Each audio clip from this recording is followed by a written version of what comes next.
Here's a thought for you. Why plan when, let's face it, life happens anyway?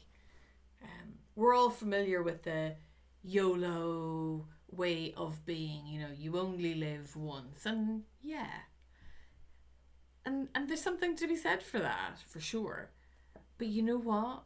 Without a plan, where are you going? Where do you want to end up?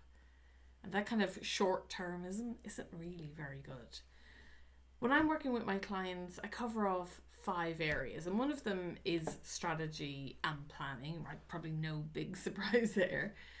But there's an aspect of strategy and planning within that we cover how to allow that to shift and change because life happens basically within that, and how to deal with that uncertainty in order to get to where you want to go. Because let's face it, the line is rarely straight. It's usually pretty squiggly to get where you want to go. Or you figure out when you're halfway through that this isn't what you really want. It's what somebody else wanted for you and your life, and you're not following the path that you want. And then you shift and you change it and so on. And I've really been thinking about that this week because I'm speaking to 2 really, really fabulous women talking about how did this happen to me, Fiona? This amazing opportunity came through.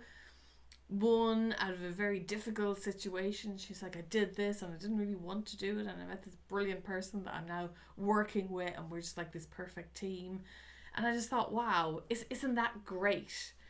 I'm all for planning, but you know what? You can't always stick rigidly to the plan. It has to have a bit of flex, and you have to be able to enjoy the journey as well. If you don't have the plan, or you think you're kind of floating in the wind with a lot of things and you want to add some structure to that and a bit of certainty to where you're going, let's have a conversation about that. I always love hearing where you're at and where you want to go. And best of all, walk alongside you as you get there.